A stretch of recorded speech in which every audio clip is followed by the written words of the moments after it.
Good morning friends. आज के lectures में मैं आप सभी को ये सिखाने वाला हूँ ESP32 के साथ टेम्परेचर सेंसर को हम कनेक्ट करके टेम्परेचर और ह्यूमिडिटी वैल्यू को रीड करके OLED डिस्प्ले पे हम मॉनिटर कैसे कर सकते हैं। ये सारी चीज़ें हम प्रोग्रामिंग के अकॉर्डिंग सीखेंगे। ESP32 पे हमें प्रोग्रामिंग कैसे करनी है इस एप्लीकेशन के लिए।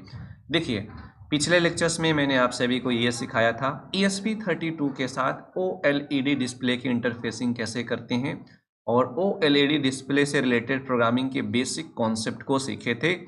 आज के लेक्चर्स में हम इसके एप्लीकेशन को देखने वाले हैं। तो देखिए, ये इसका बेसिक सा वायरिंग डायग्राम है। तो मैंने ESP32 ले लिया हुआ है और यहाँ पे DHT22 टेम्परेचर और ह्यूमिडिटी को रेट करने वाला सेंसर, और यहाँ रहा हमारा डिस्प्ले OLED डिस्प्ले। तो टेम्परेचर और ह्यूमिडिटी की वैल्यू को OLED डिस्प्ले पे प्रिंट कराना है। ठीक है, ये बेसिक सा कनेक्शन है।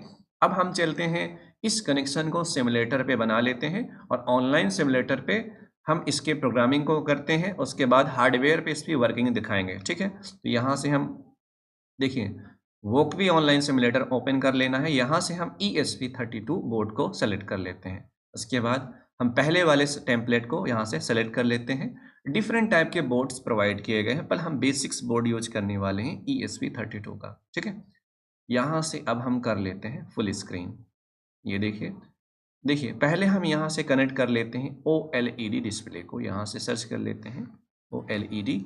हमें ये वाली LCD लेनी है OLED SSD 1306। इस डिस्प्ले को यहाँ पे कनेक्शन करना है। उसके बाद टेम्परेचर की वैल्यू प्रिंट करने के लिए हम यूज करेंगे DHT22 सेंसर। इस वाले सेंसर को कनेक्ट कर लेना है। ठीक है, पहले तो हम OLED डिस्प्ले की बेसिक प्रोग्रामिंग देख लेते हैं पिछले लेक्चर्स के अकॉर्डिंग, थोड़ा सा रिवीजन भी हो जाएगा। उसके बाद हम DHT22 के प्रोग्रामिंग देखेंगे और इसकी वैल्यू OLED डिस्प्ले पे प्रिंट करा कर दिखाएंगे। तो यहाँ पे देखिए पिन नंबर 22 होता है ESP32 में। ये जो हमारे पास बोर्ड है, इसके बोर्ड के अकॉर्डिंग ये है हमारा SCL पिन। तो हम इसको SCL पिन से कनेक्ट कर लेते हैं और यहाँ पे कलर ले लिया मैंने और 21 पिन होता है SDA पिन। SDA पिन को यहाँ से हम SDA पिन कनेक्ट कर लिया। उसके बाद यहाँ से मैंने ले लिया ये वाला कलर्स। उसके बाद ये रहा हमारा GND पिन। तो यहाँ से हम GND पिन को कनेक्ट कर लेते हैं और VCC पिन को हम यहाँ से पावर प्रोवाइड कर देते हैं ESP32 से। ये रहा। ठीक है, ये तो होगा OLED डिस्प्ले के कनेक्शन। अब इसकी प्रोग्रामिंग कर लेते हैं। उसके बाद DHT22 के कनेक्शन को देखेंगे और इसकी प्रोग्रामिंग करते हैं। ठीक है, तो यहाँ से पहले हम इसको डिलीट कर लेते हैं और ये रहा। और इस प्रोग्रामिंग के पार्ट्स को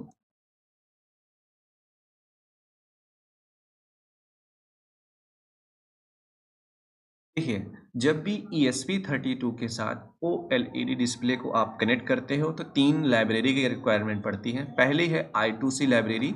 इसके लिए wire.h को हम इंक्लूड करते हैं। यहाँ पे हम लाइब्रेरी इंक्लूड कर लेते हैं और पहली लाइब्रेरी जो हम यूज करते हैं वो है wire.h OLED डिस्प्ले के लिए। ठीक है, यहाँ से मैंने ले लिया wire.h। ये लाइब्रेरी हमें I2C कम्युनिकेशन प्रोटोकॉल के लिए डिफरेंट टाइप के फंक्शन प्रोवाइड करेंगे। उसके बाद दूसरी लाइब्रेरी है हमारी, यहाँ पे इसको मैं इंक्लूड कर लेनी है। दूसरी लाइब्रेरी ये है हमारी दूसरी लाइब्रेरी।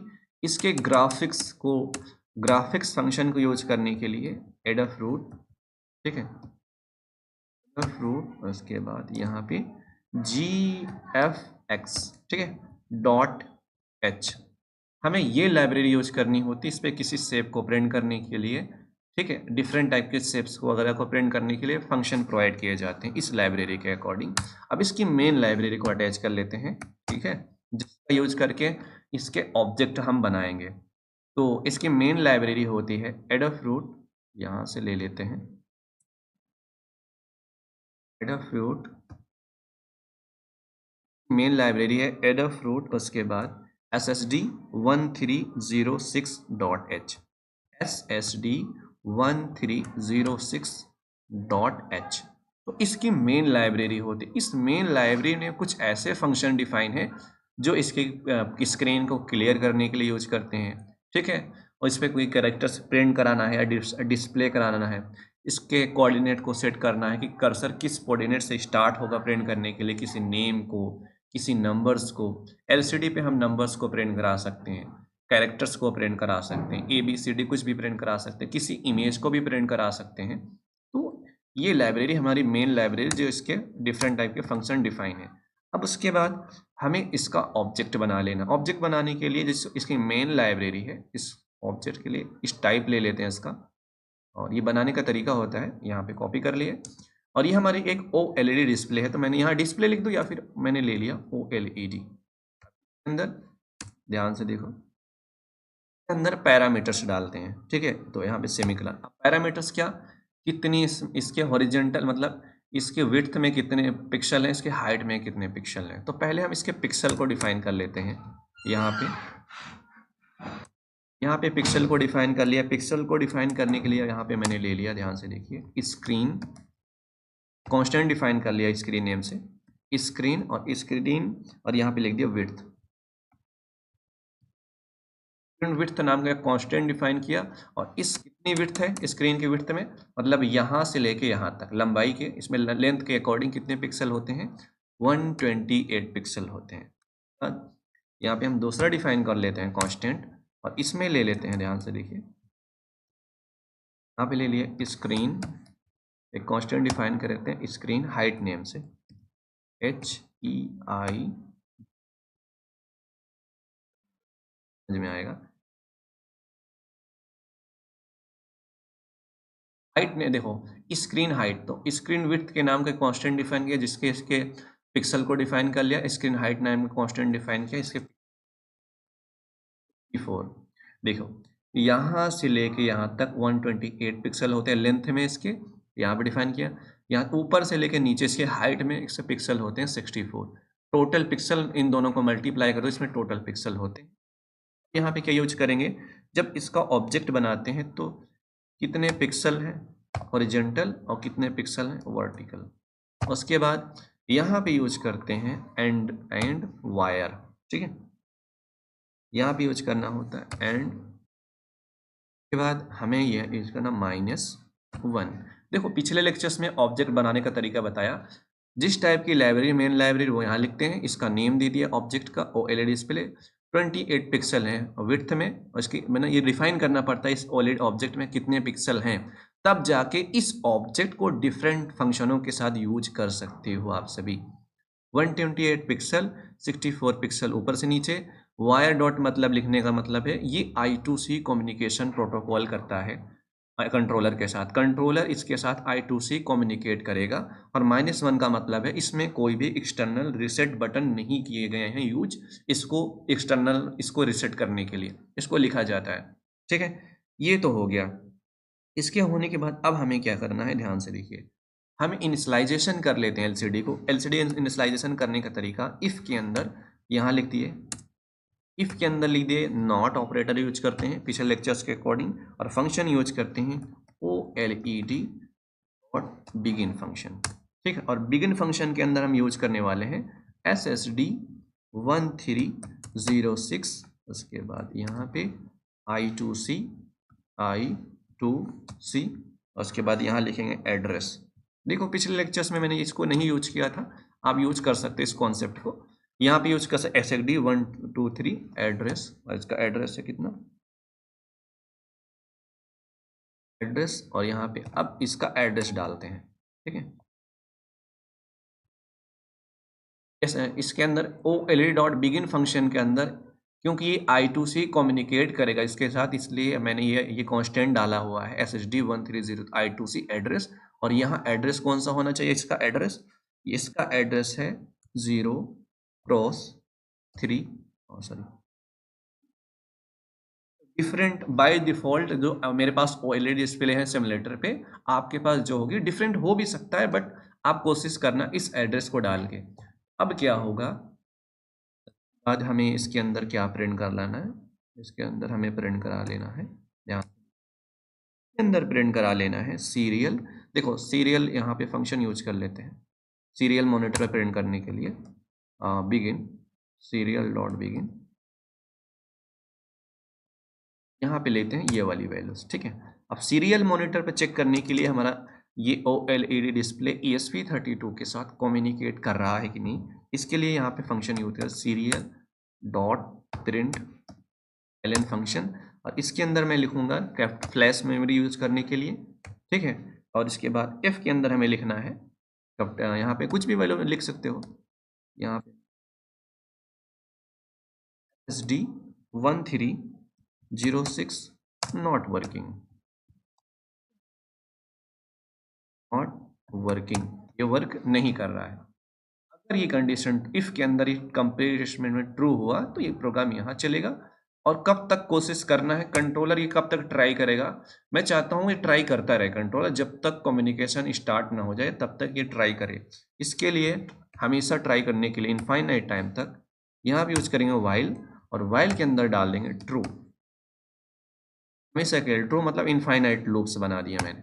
वाइल के अंदर ट्रू डालने का मतलब है ये लाइन, जैसे देखो प्रोग्राम कैसे चलेगा, यहाँ पे इनिशियलाइज इफ के अंदर इस स्टेटमेंट को चेक करेगा, ठीक है। और ये फंक्शन वॉली डॉट बिगिन फंक्शन इनिशियलाइजेशन के लिए होता है, I2C कम्युनिकेशन के लिए, एक दूसरे के साथ I2C कम्युनिकेट करना चाहते हैं। जैसे मैं क्लास में हूँ, मुझे किसी बच्चे से बात करनी है, कुछ क्वेश्चन पूछना है या कुछ मुझे बोलना है, वो सुने, तो जब मैं उसका नाम लूंगा, नाम लेने का मतलब एड्रेस देना उसका, ठीक है। मैं बच्चे का नाम देने का मतलब एड्रेस देना, मैं उसको बुलाऊं वो ध्यान ना दे, मैं उसको फिर बुलाऊं वो ध्यान ना दे, मैं तब तक बुलाता रहूं जब तक वो मुझे तरफ ध्यान ना दे, मैं उसको कुछ बता नहीं सकता, वो सुन नहीं सकता।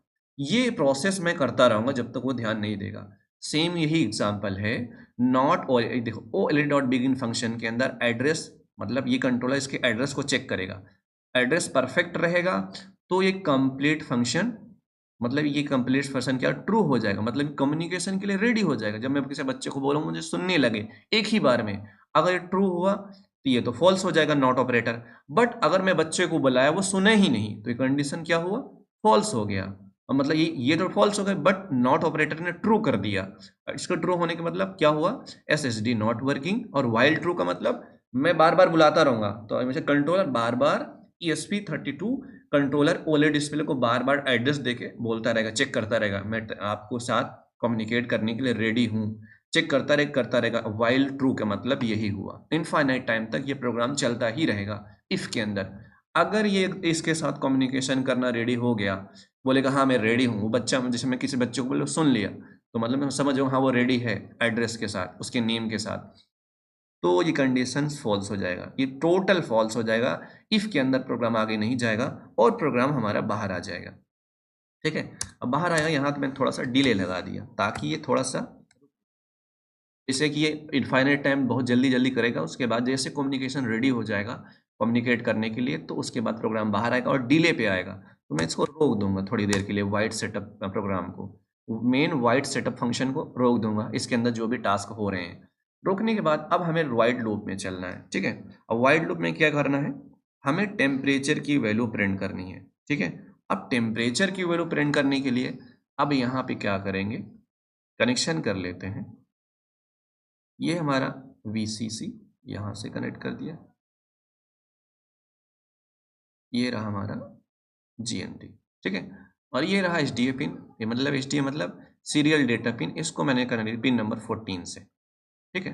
तो कंट्रोलर पिन नंबर 14 से DHT22 के साथ कम्युनिकेट करेगा और टेम्परेचर की वैल्यू रीड करेगा इन्वायरमेंट के, और इस टेम्परेचर की वैल्यू खुद के अंदर स्टोर करेगा, स्टोर करने के बाद यहाँ पे प्रिंट कराना है।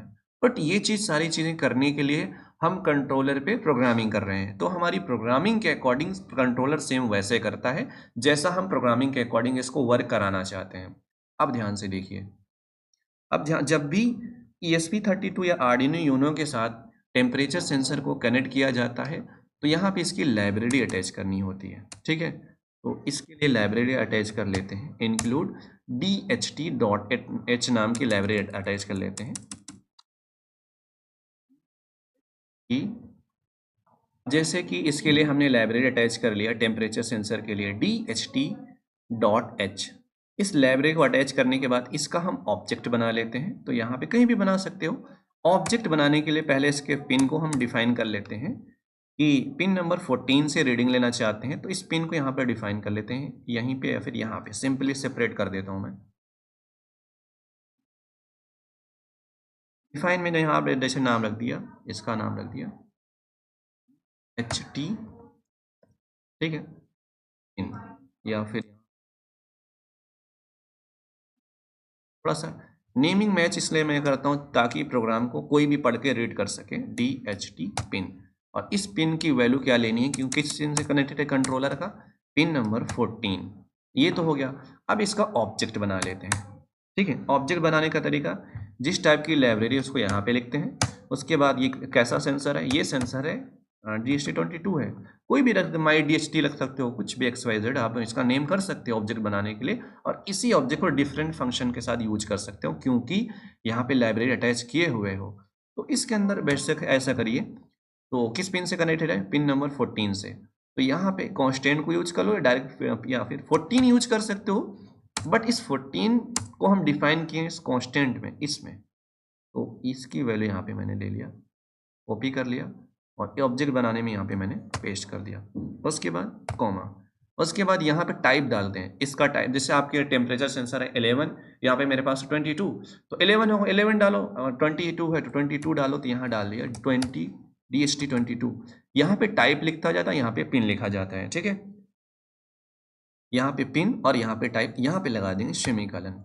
तो देखिए डिफाइन में सेमीकोलन नहीं लगता है यहाँ पे, ये हमारा ऑब्जेक्ट बन गया। ऑब्जेक्ट नेम है, इसका नेम ऑब्जेक्ट बनाया, इस ऑब्जेक्ट को यूज किया हुआ DHT22, और इस ऑब्जेक्ट को डिफरेंट फंक्शन के साथ यूज कर सकते हो। जैसे कि इनिशियलाइजेशन के लिए, ध्यान से देखिए, इसको इनिशियलाइजेशन के लिए मैंने यूज कर लिया यहाँ पे, जैसे यहाँ स्टार्टिंग में मैंने यूज कर लिया, ठीक है, या फिर यहाँ पे यूज कर लिया बाद में, यहाँ पे यूज किया एक मिनट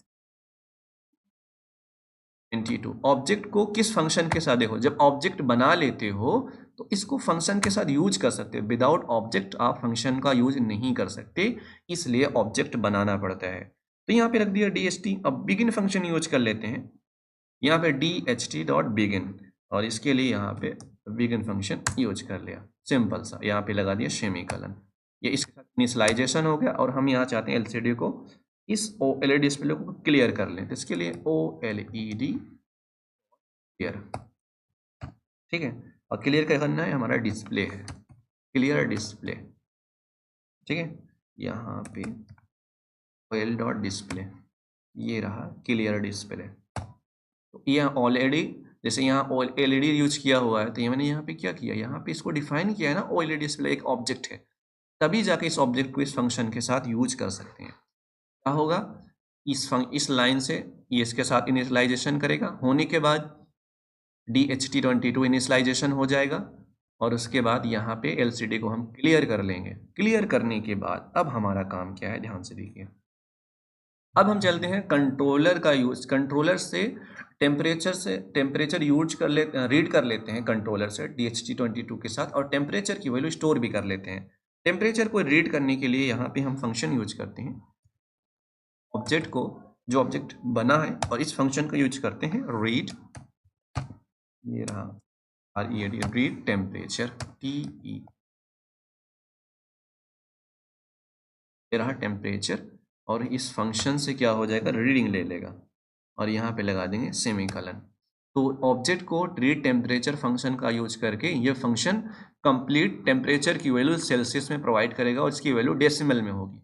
तो इसको हम स्टोर कर लेंगे, इसमें मेमोरी में स्टोर करने के लिए असाइनमेंट ऑपरेटर, और स्टोर करने का टाइप क्या है, डेसिमल वैल्यू। डेसिमल वैल्यू को हम स्टोर करते हैं फ्लोट टाइप के डेटा में, और वेरिएबल का नाम रख दिया, जैसे यहाँ पे मैंने ले लिया कैपिटल TEMMC। तो जो भी हमारा टेम्परेचर आएगा वो सेल्सियस में आएगा, तो टेम्परेचर की वैल्यू इस वेरिएबल में स्टोर कर लेंगे। स्टोर करने के बाद अब ध्यान से देखिए, हम चाहते हैं ह्यूमिडिटी की वैल्यू भी रीड करें, तो यहाँ पे आएगा, ध्यान से देखिए, यहाँ पे लिखेंगे DHT22 ऑब्जेक्ट, और ऑब्जेक्ट किस फंक्शन के साथ, ह्यूमिडिटी रीड करने के लिए RED, रीड ह्यूमिडिटी फंक्शन के साथ। अब ये फंक्शन का काम क्या है, टेम्परेचर सेंसर से कंट्रोलर ह्यूमिडिटी की वैल्यू रीड कर लेगा। रीड करने के बाद ये भी हमारी एक परसेंटेज में वैल्यू होती, तो बट डेसिमल में वैल्यू आएगी, तो इसको मेमोरी में स्टोर कर लेंगे। स्टोर करने के लिए असाइनमेंट ऑपरेटर यूज किया, और यहाँ पे हम यूज, इसका टाइप बनेगा फ्लोट, इसका भी फ्लोट बनेगा, और इसका नाम रख दिया ह्यूमी। इस वेरिएबल में इसकी वैल्यू स्टोर कर लिया। अब क्या है कि टेम्परेचर की वैल्यू फ़ारेनहाइट में रीड करने के लिए, ध्यान से देखिए कुछ चेंजेस क्या करने हैं।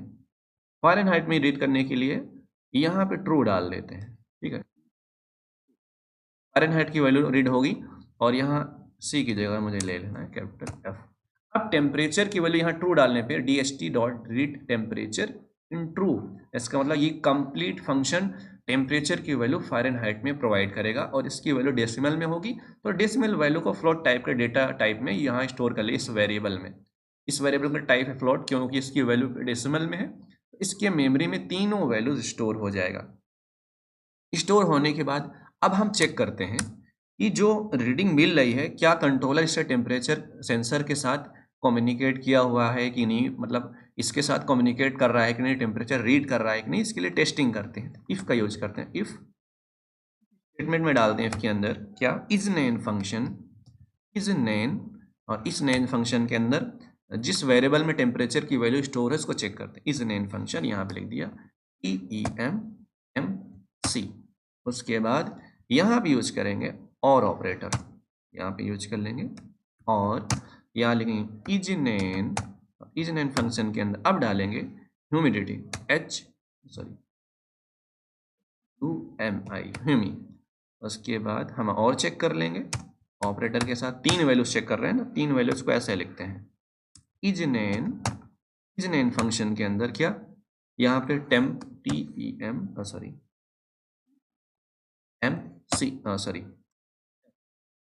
अब क्या है यहाँ पे ब्लॉक इसमें चला देते हैं, क्या चला देते हैं सीरियल डॉट प्रिंट, क्या प्रिंट करा लेना है प्रिंट ln, और इसके अंदर DHT22 नॉट वर्किंग, नहीं कर रहा है, ऐसा होता है तो, और यहाँ पे लिख दिया रिटर्न,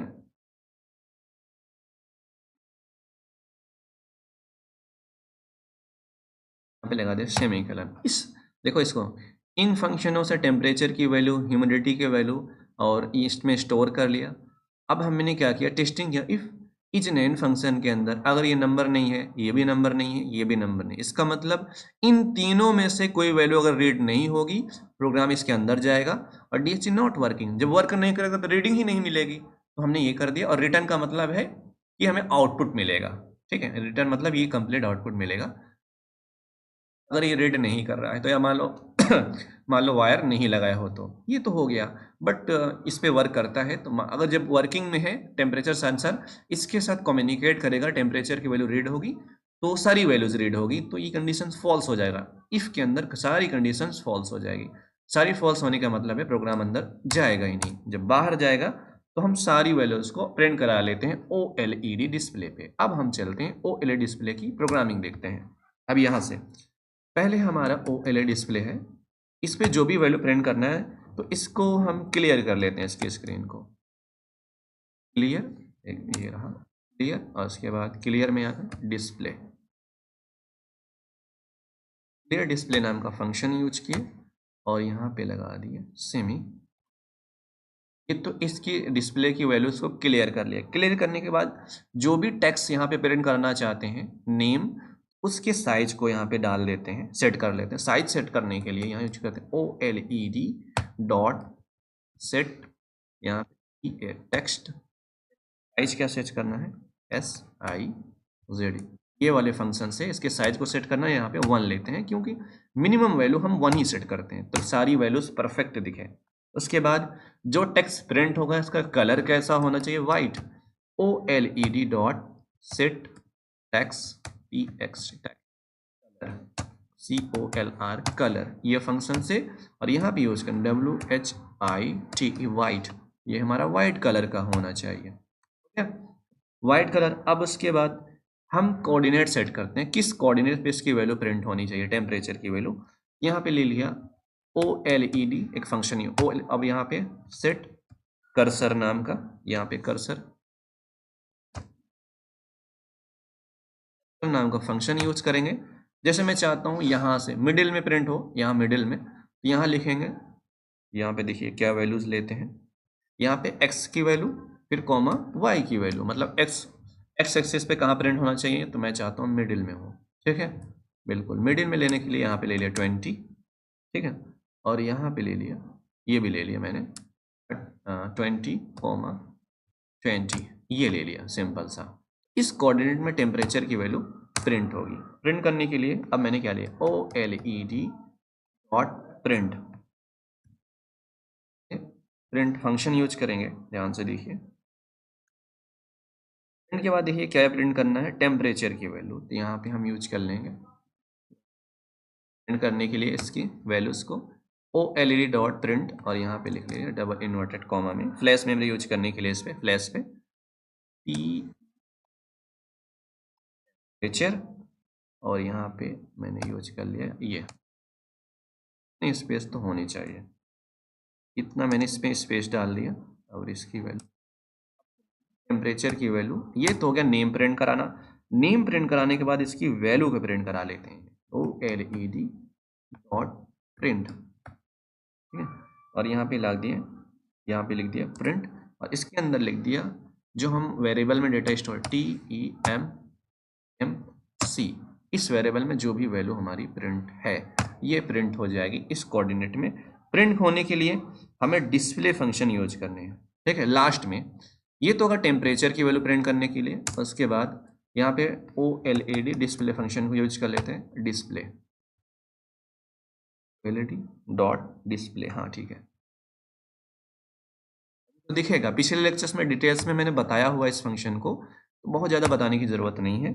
और उसके बाद यहाँ लगा दिया डिले, सिर्फ हम टेम्परेचर की वैल्यू देख रहे हैं, सारी वैल्यूज देखो, सारी वैल्यूज सेम लिखनी है, तो टाइम बचा ले तो ज़्यादा बेटर है। यहाँ पे लगा दिया सेम ही कलर, तो देखिए यह वैल्यूज प्रिंट हो जाएगी। मैं चाहता हूँ ये सारी टेम्परेचर के बाद, जैसे कि यहाँ पे जैसे साइज सेट हो गया तो बेटर है, यहाँ पे कॉपी कर लो, मैंने कर लिया कॉपी।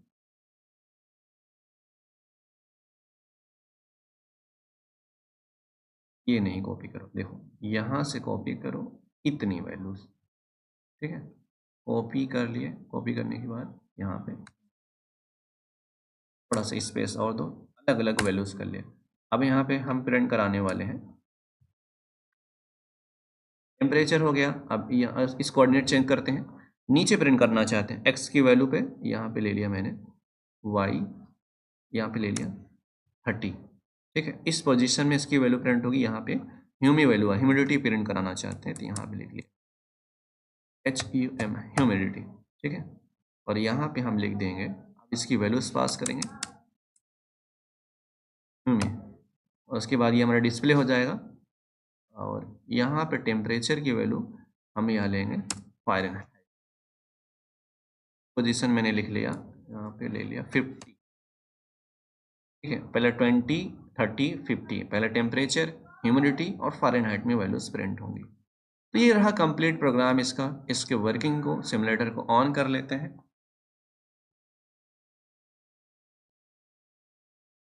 ओके, थोड़ा सा वेट करते हैं, सिमुलेटर को कंपाइल होने देते हैं, और अगर कंपाइल पे प्रॉब्लम आती है, वर्किंग नहीं, तो इसको हम हार्डवेयर पे भी देखेंगे। अभी इस प्रोग्राम को हार्डवेयर पे कंप्लीट कनेक्ट करके दिखाने वाले हैं आप सभी को, लाइन पे बने रहें।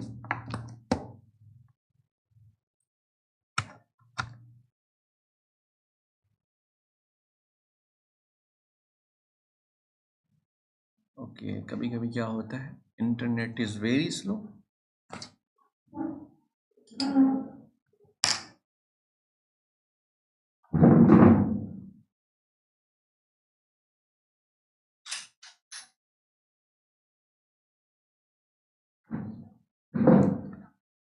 ओके, मेरे ख्याल से सिमुलेटर प्रोग्राम थोड़ा सा बड़ा होता है, सिमुलेटर टाइम ले लेता है, तो ऐसा करते हैं वेट कर लेते हैं इस पर।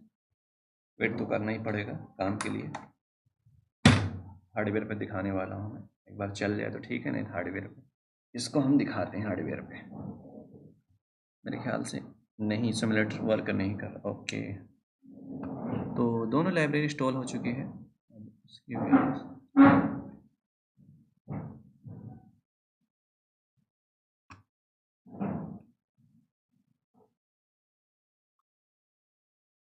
पता नहीं क्या प्रॉब्लम है कि इतना टाइम क्यों लेता है। थोड़ा सा और वेट कर लेते हैं, अगर चल गया तो ठीक है, नहीं तो हम इसका काम करने वाले हैं हार्डवेयर पे, देखते हैं इस प्रोग्राम को अपलोड करके।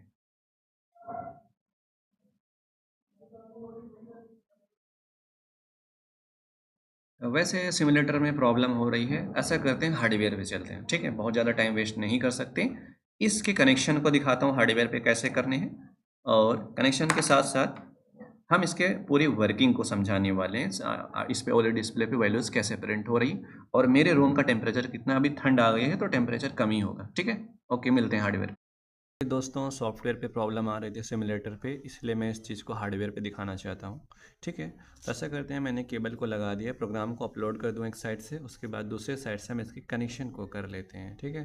तो यहाँ पे देखिए, ये रहा कंप्लीट प्रोग्राम, और यहाँ पे इसको हम अपलोडिंग भी कर दिया हूँ, ठीक है। अपलोड हो रहा है और कनेक्शन को समझते हैं। ये रही हमारी OLED डिस्प्ले, इसको नॉर्मली मैंने कहीं पे ऐसे लगा दिया। ये हमारा टेम्परेचर सेंसर है, इसको मैंने यहाँ पे लगा दिया, कहीं भी लगा दो, जैसे मैंने यहाँ पे लगा दिया, ठीक है।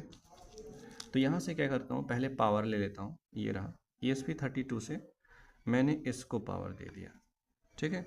इसको पावर देने के बाद VCC पिन को मैंने यहाँ 3.3 वोल्टेज से कनेक्ट कर दिया है। उसके बाद ये रहा GND पिन, GND पिन को मैंने यहाँ पे इसके GND से कनेक्ट कर दिया, इसको पावर मिल गया है।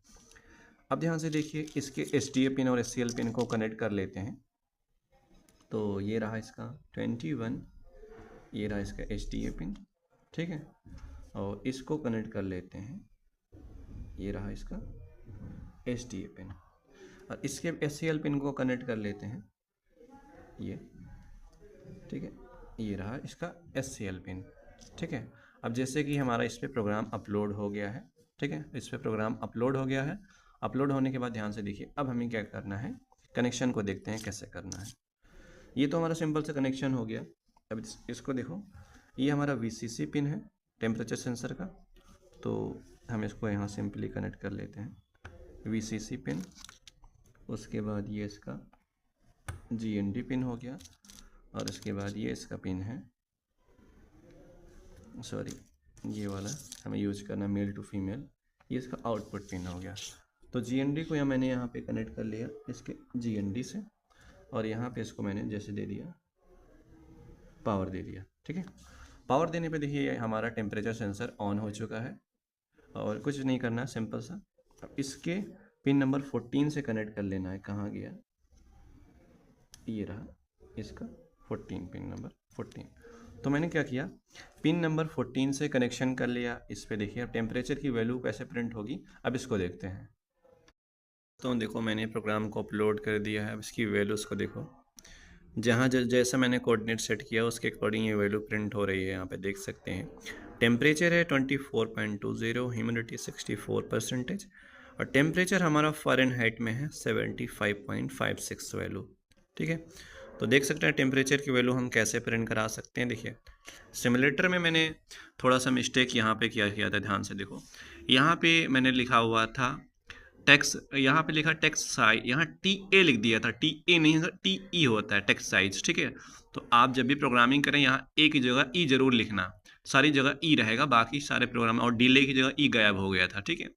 और इसको थोड़ा सा मॉडिफिकेशन किया, E आया, और यहाँ पे ये देखो इसका मेन प्रोग्राम ऐसे है। देखो, सिमुलेटर नहीं चल रहा था, सिमुलेटर ना चलने की वजह से यहाँ पे देख सकते हो, यहाँ पे टेम्परेचर की वैल्यू परफेक्टली प्रिंट हो रही है, जो भी अभी टेम्परेचर की वैल्यू होगी उसके अकॉर्डिंग यहाँ पे देख सकते हैं। उम्मीद करते हैं आपको ये लेक्चर समझ में आया होगा। मिलते हैं आप सभी से नेक्स्ट लेक्चर में। Okay, thank you so much.